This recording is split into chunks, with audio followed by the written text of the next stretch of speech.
sholat malam akhirnya diurungkan sementara karena cukup mengganggu. Siapakah monyet itu yang ada di atas genteng?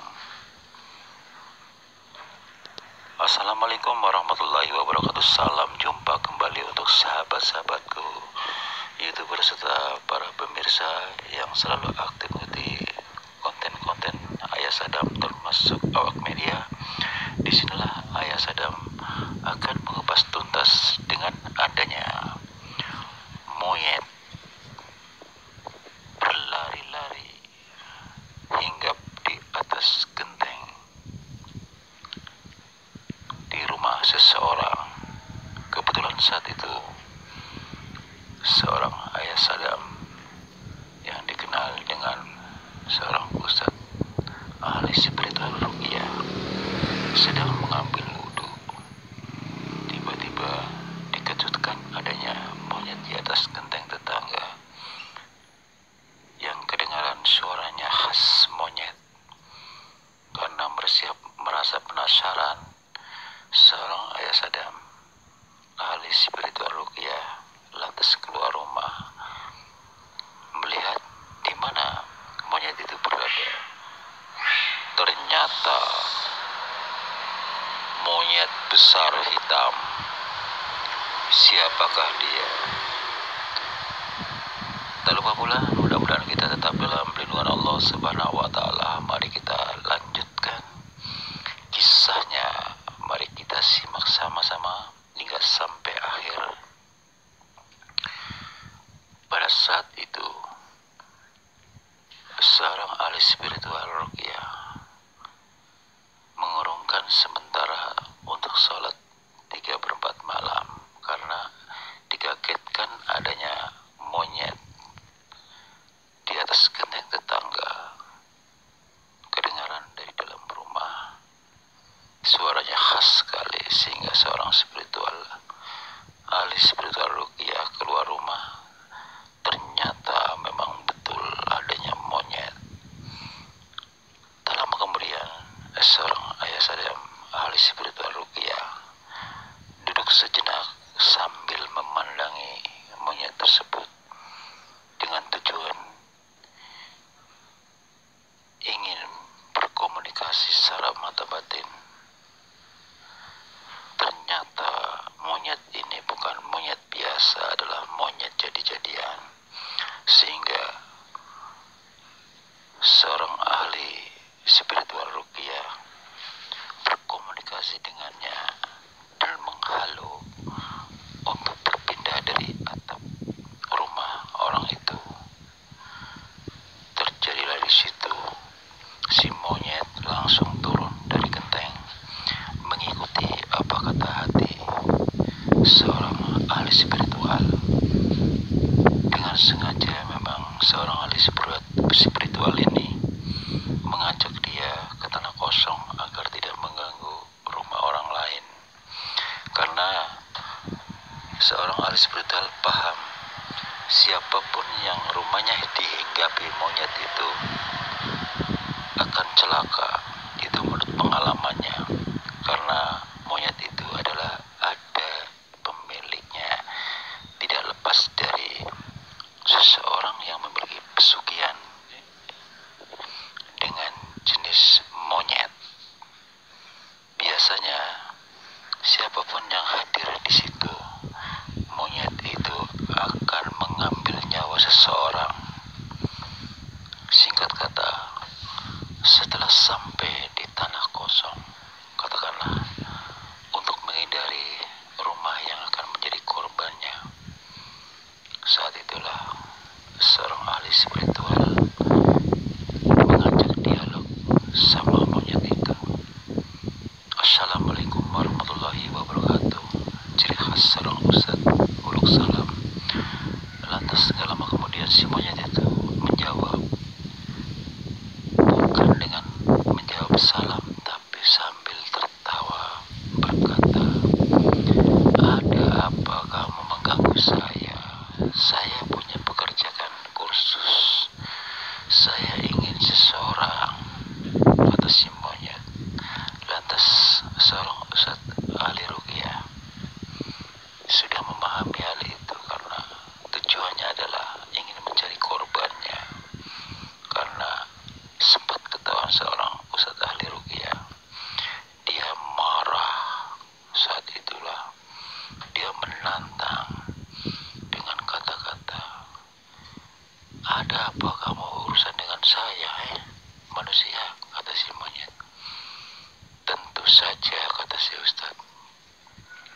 kaya siapa, yang jadi korbannya siapa.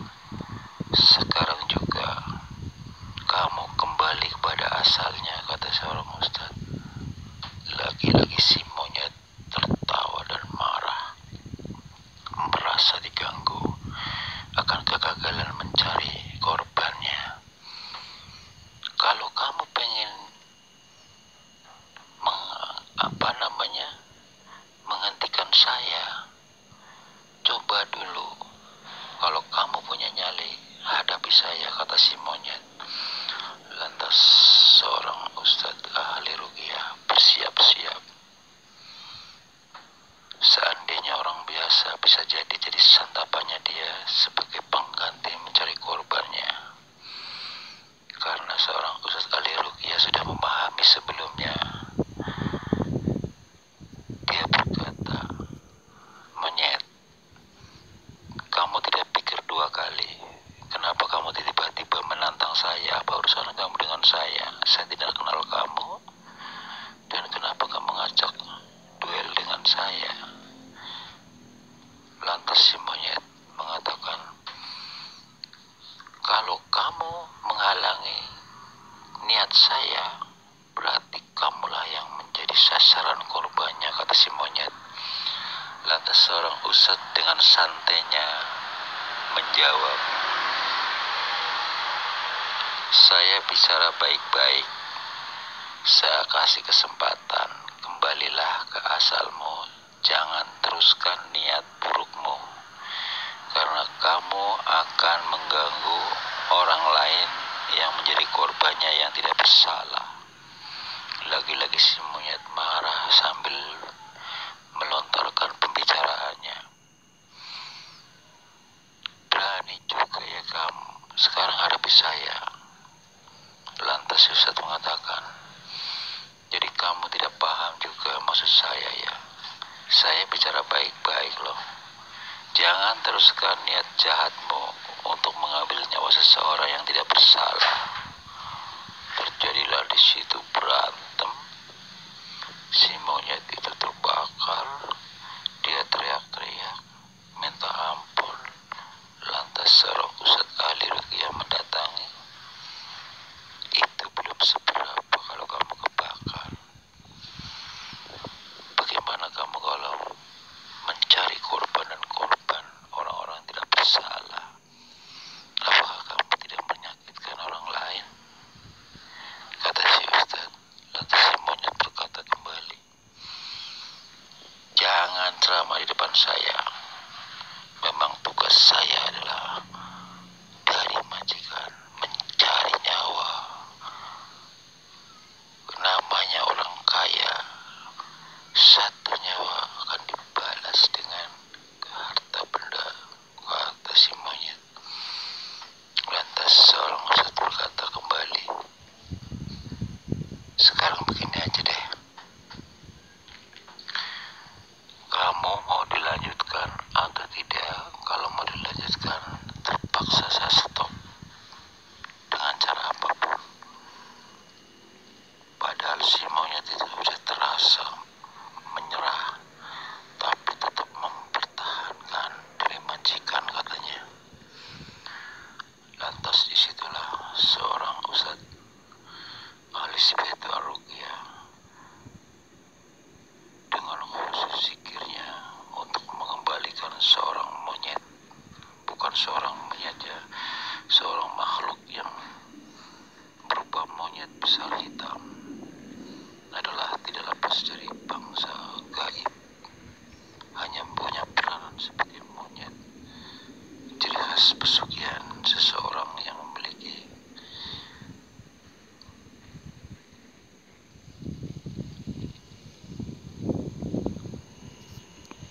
jenis monyet adalah perjanjiannya pada saat dia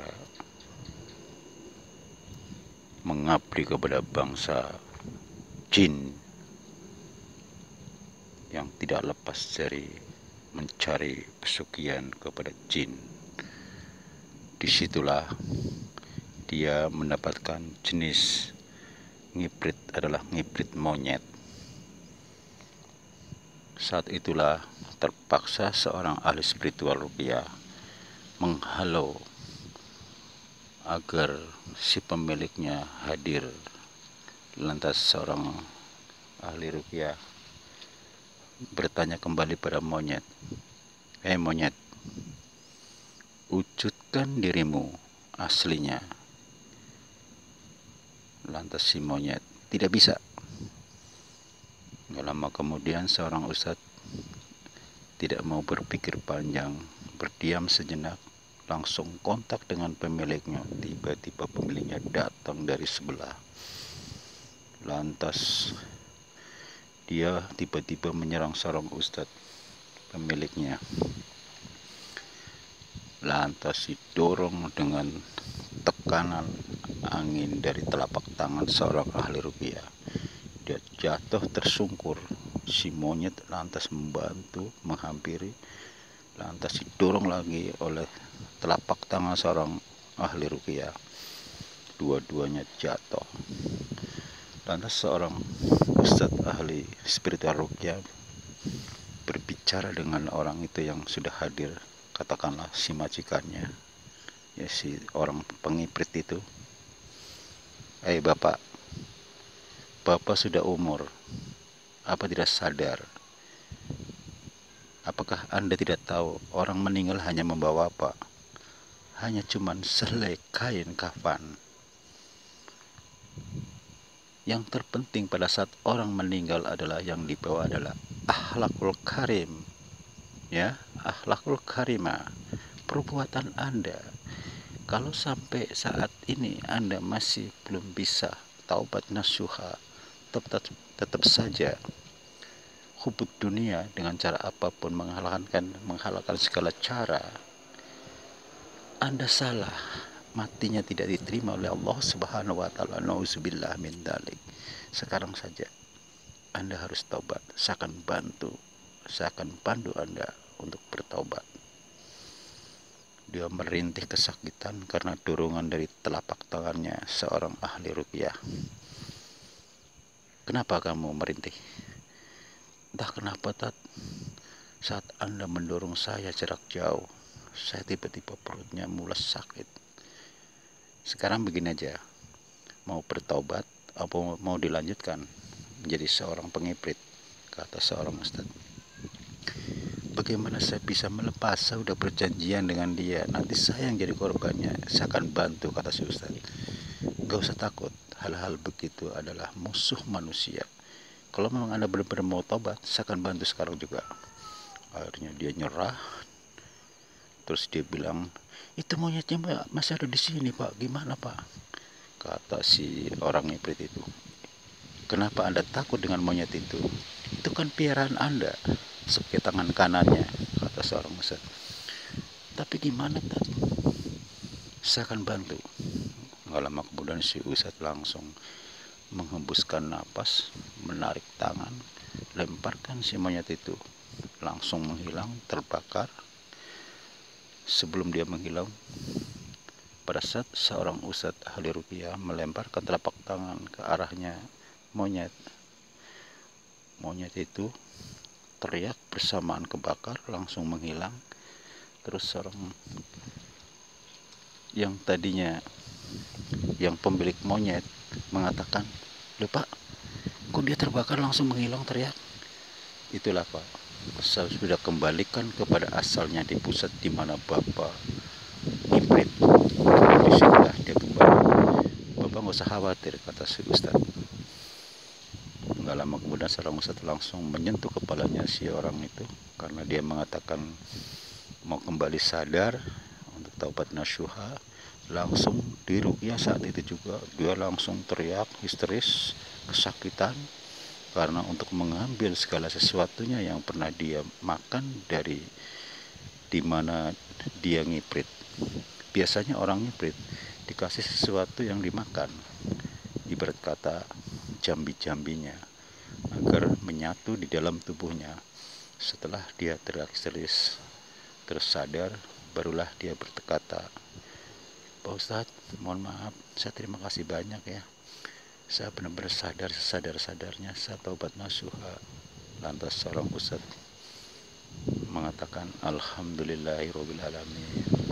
Tolong Pak, kembalilah seperti dulu sebelum Bapak ngiprit. Ngiprit itu tidak ada tuntas-tuntasnya. Masih bagus Bapak sadar sekarang. Insya Allah seberat apapun Allah akan selama Bapak masih sadar, masih hidup, masih layak untuk bertaubat. Demikianlah saudara-saudara kilasan kupasan tentang adanya ngiprit monyet. Tujuan kami adalah sharing untuk berbagi terhadap sesama. Semoga bermanfaat. Harapan kami kita tetap dalam lindungan Allah Subhanahu wa taala. Wassalamualaikum warahmatullahi wabarakatuh. La ilaha illallah. La ilaha illallah. La ilaha illallah. Muhammadur Rasulullah sallallahu alaihi wasallam. Alhamdulillahirabbil alamin.